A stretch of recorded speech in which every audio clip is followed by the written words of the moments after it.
Good morning students, welcome to enjoy the education. आज हम इस वीडियो में एक्सरसाइज 4.1 में क्वेश्चन नंबर 6 यहाँ पर हम देखने वाले हैं। Set up equation in the following cases.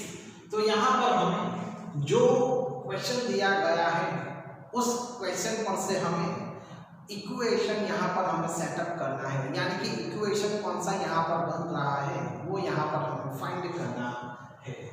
तो पहला हमारा केस है, Irfan says that he has 7 marbles more than 5 times the marbles Parmit has.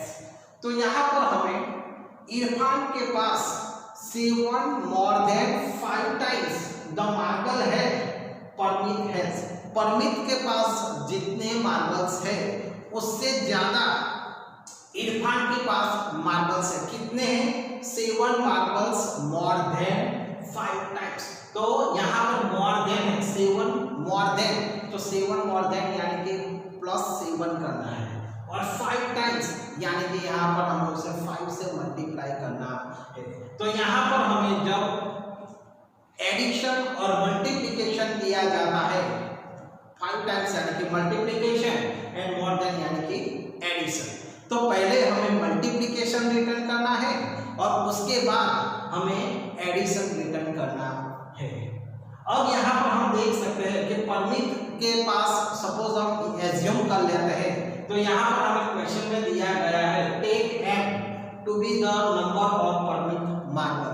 परमित के पास जितने मार्बल है उसे हमें m एज्यूम करना है। ओके, यदि यहाँ पर ऐसा नहीं दिया गया होता तो हमें कुछ भी एज्यूम हम वेरिएबल्स कर सकते हैं, x y z a b c, आप कुछ भी वेरिएबल्स आप एज्यूम कर सकते हैं। ओके, लेकिन यहाँ पर हमें क्वेश्चन में m दिया गया है इसलिए हमें m ही एज्यूम करना है। अब इरफान के पास total, Irfan has 37 marbles, Irfan के पास टोटल 37 मार्बल्स है। ओके, तो चलो यहाँ पर हम देखते हैं। पहले तो हम एज्यूम कर लेते हैं, लेट परमित है m मार्बल्स, परमित के पास m मार्बल्स है। ओके, अब क्वेश्चन में हमें दिया गया है कि इरफान के पास क्या है, तो 7 marbles more than 5 times the marble Parmit has. तो वही यहाँ पर हमें रिटर्न कर देना है, Irfan has 7 more then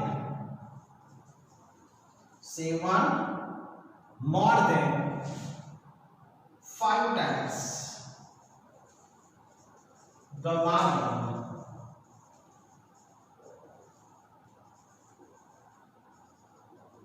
Paramit has. Okay, यानी कि यहाँ पर 5 टाइम्स यानी कि 5m रिटर्न करना है और 7 मोर देन यानी कि बाद में +7 करना है। तो हमें यहाँ पर एक नया इक्वेशन मिलता है, 5m + 7 यहाँ पर हमें मिलता है। और यहाँ पर और भी दिया गया है कि इरफान हैज 37 मार्बल। ये जो इक्वेशन है वो इरफान का ही इक्वेशन है। ओके, और इरफान के पास दूसरा क्या है, तो इरफान हैज 37 मार्बल्स।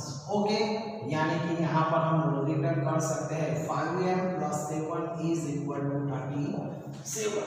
तो इस तरीके से यहाँ पर हमें इक्वेशन यहाँ पर हमें सेटअप करना होता है। ओके, जैसे जैसे क्वेश्चन में जो दिया गया हो उस बेस पर हमें यहाँ पर हमें इक्वेशन बनाना होता है।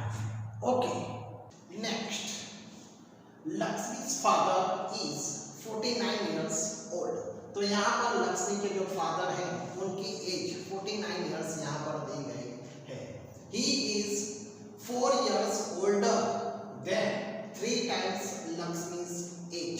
तो यहाँ पर जो सबसे छोटा होता है, सबसे कम जिसके पास होता है, वही यहाँ पर हमारे लिए, हमें उसके लिए एज्यूम करना होता है।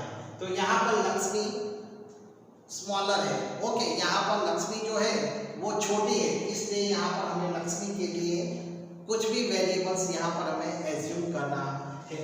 लेकिन यहाँ पर हमें क्वेश्चन में दिया गया है take Lakshmi age to be y years। यहाँ पर हमें लक्ष्मी की एज के लिए y यहाँ पर हमें एज्यूम करना है। तो चलो यहाँ पर हम देख लेते हैं। Let the Lakshmi's age be y। तो यहाँ लक्ष्मी की एज y years है, हम यहाँ पर एज्यूम करते हैं। और उसके जो फादर है, लक्ष्मी फादर,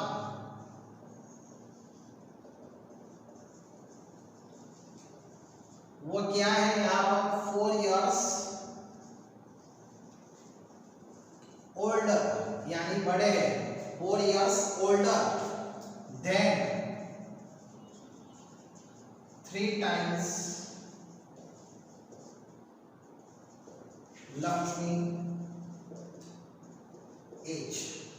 तो लक्ष्मी की एज से उसके जो फादर है वो 4 years ओल्डर देन 3 times है, यानी कि पहले जो मल्टीप्लिकेशन है वही यहाँ पर हमें रिटर्न करना है। तो 3 times यानी कि 3y प्लस 4 years ओल्डर है। यदि यहाँ पर यंगर दिया जाता तो हमें उसमें माइनस y माइनस उसमें करना होता है। ओके, ओल्डर है इसलिए यहाँ पर हमें ऐड करना है।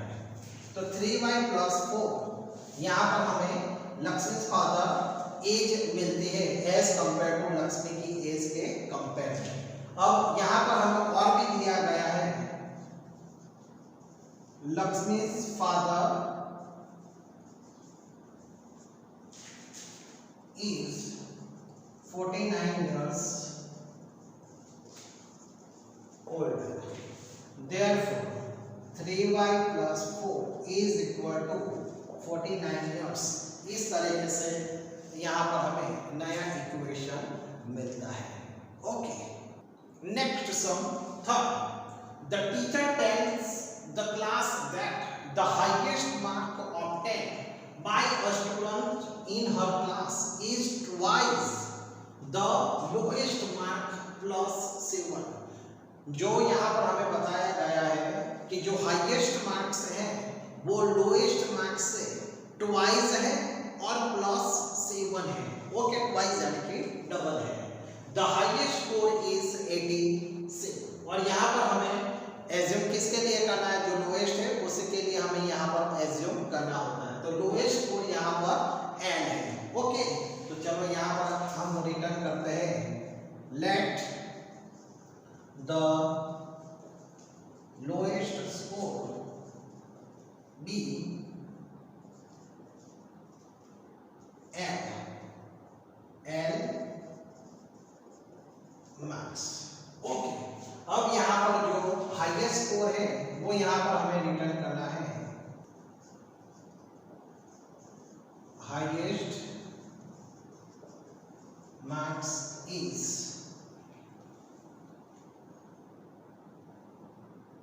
twice the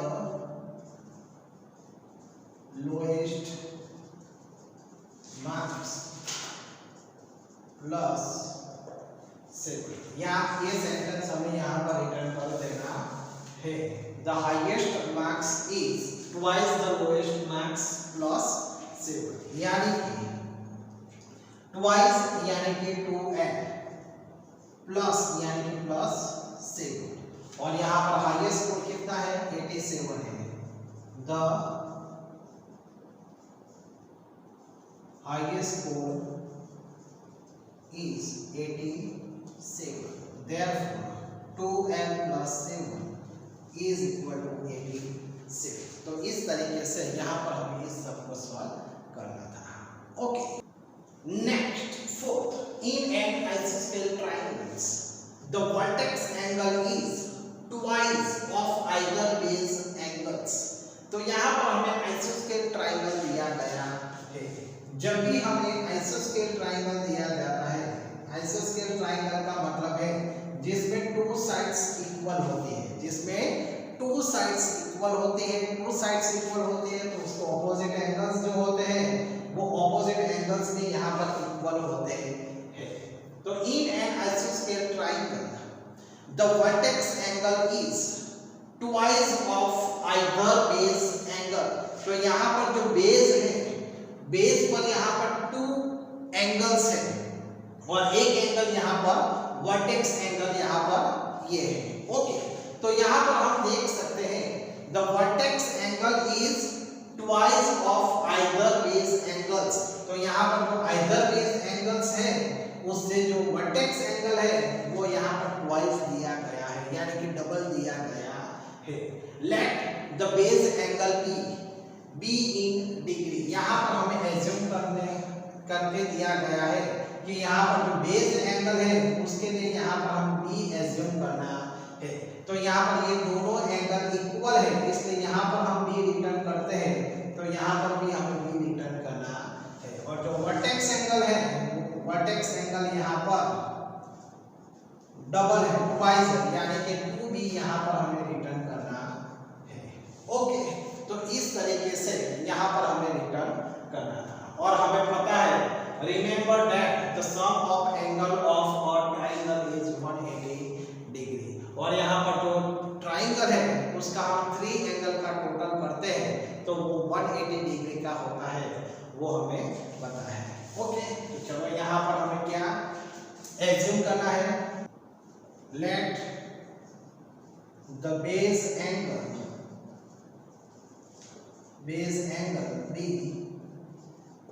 be in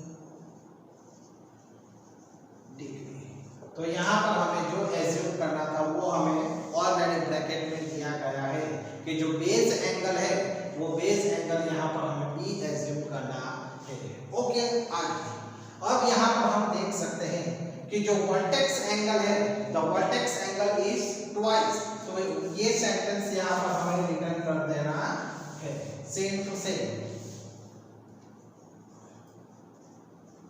the vertex angle is twice of either base angles, यानी कि वो यहाँ पर 2b, यानी कि वो यहाँ पर 2b होता है। ओके, अब यहाँ पर तीसरा पॉइंट दिया गया है, the sum of angle of a triangle is 180 degree. तो चलो वो रिटर्न कर देते हैं, the sum of angles of a triangle is 180 degree. Okay, तो यहाँ पर हम देख सकते हैं 180 डिग्री, यानी कि यहाँ पर हमारे पास जो वर्टेक्स एंगल है वो 2b है, बेस एंगल यहाँ पर b प्लस b है और इज इक्वल टू 180 डिग्री यहाँ पर हमें मिलता है, यानी कि 2b प्लस b यानी कि 4b is equal to 180 degree, यहाँ पर हमें इक्वेशन मिलता है। ओके, तो ये सब आपके लिए मोस्ट इम्पोर्टेंट था। ओके, तो इस तरीके से हमें ये क्वेश्चन नंबर 6 यहाँ पर हमें सॉल्व करना था। ओके।